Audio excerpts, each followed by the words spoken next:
HIMSS is, and Daniel Valencia, our Chief Information Security Officer, is out at HIMSS 25 right now. So he's getting the live download. Hopefully, we can have him out, next week on the show, right?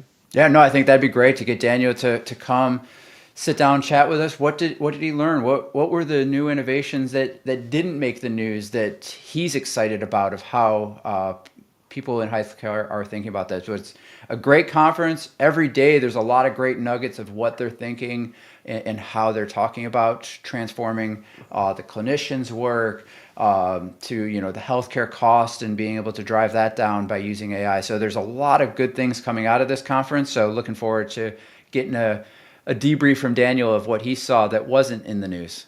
Yeah, absolutely. I think let's just wait until Daniel gets back and tells us about. It kind of has this like CES feeling, so I'm really Yeah. excited to hear what he has to share with us. Let's jump into retail. Retail is, I think, kind of quiet, and me and my family have been a long time fan of Aldi's. Now I believe owns Trader Joe's, or Trader Joe's owns Aldi's. But anyway, they're always doing things very differently than their peers. Let's talk about what Aldi's is doing.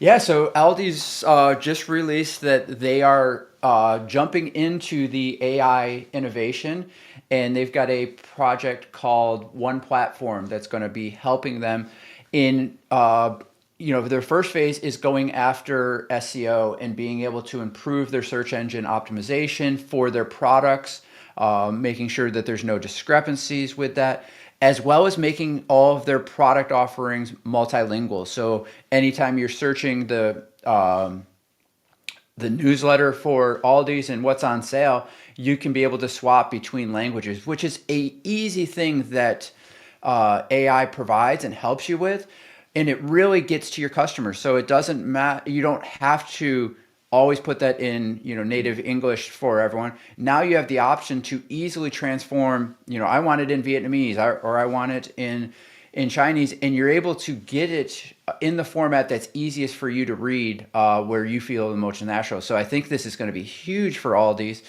and it's a great way to show, because people struggle like, how is retail going to improve with AI? And this is an easy example of a common problem that everyone has. If you're not a native English speaker, how do I read the advertisements for Aldi? Now you have the ability to do that without having to get a third party app to be able to translate for you. Yeah, I've always been super excited about this space. Retail has so much it can work on, and I think that there's this concept that was brought alive probably in the past 20 years, and it might be older than that. It's called omnichannel.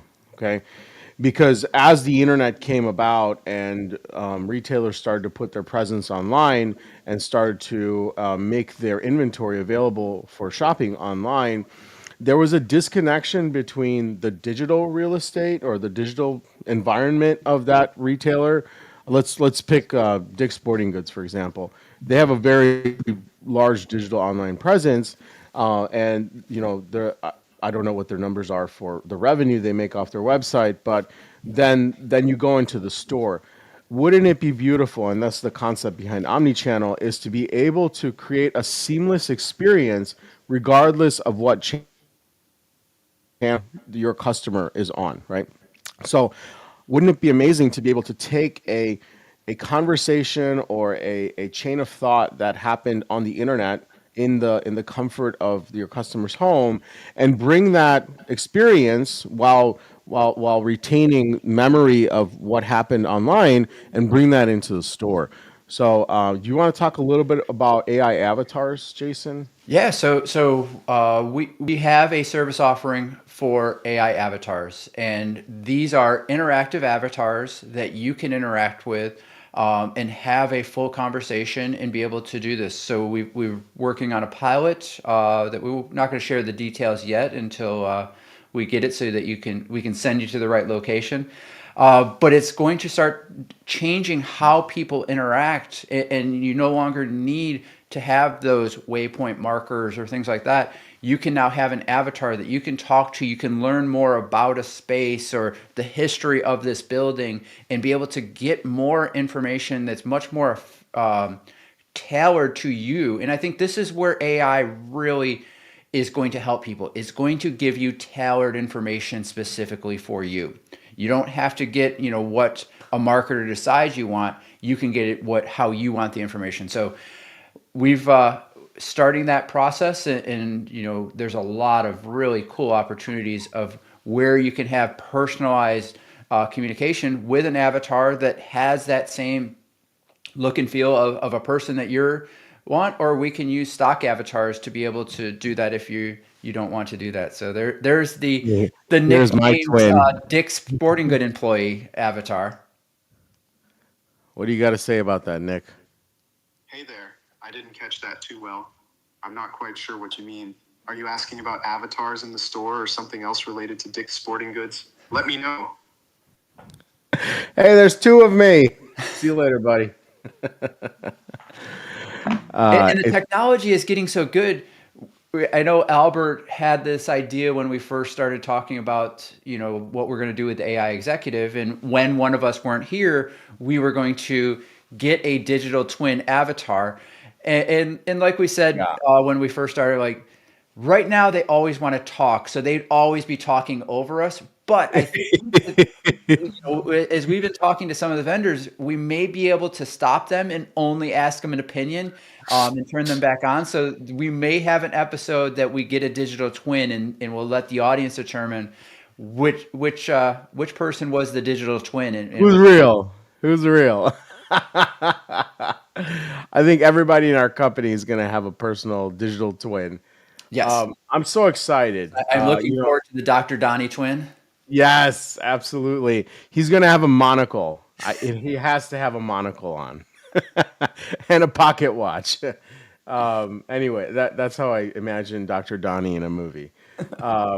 So let's talk about avatars and let's talk about the retail experience. So here's the idea behind this. Okay, you're in a store, right? Let's say you're looking at three high price ticket items. There are just three different models of the same sort of major model, right? Let's call it treadmills. Okay, there's one that's $800, another one that's, I don't know, $1,000, another one's $1,300. They all kind of look the same, and you want to make a decision. You came to pick up cleats for your son's, soccer season.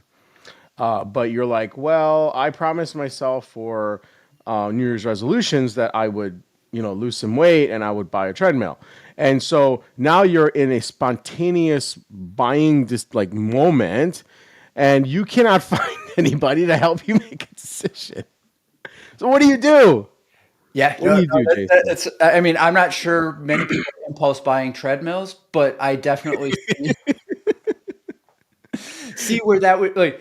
I think the use case I always struggle with is in Home Depot or Lowe's. Like that is just a chasm of Yeah, like that's aisles another good that one. no matter if you which store you go to, it's always different, and you can never find anything. I would love an avatar to help me navigate.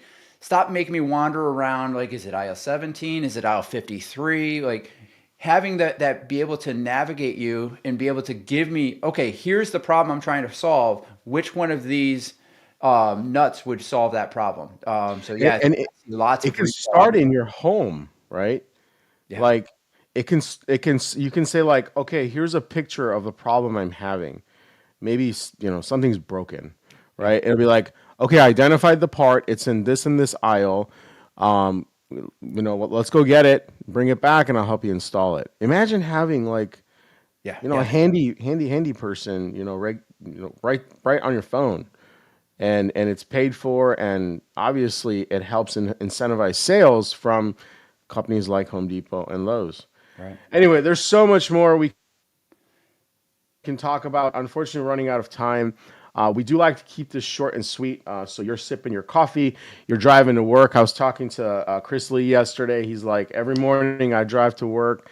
He said, I'm listening to the AI executive. That just warms my heart. That was the full intention of the morning buzz. We're missing you, Albert. Hopefully everything's going well.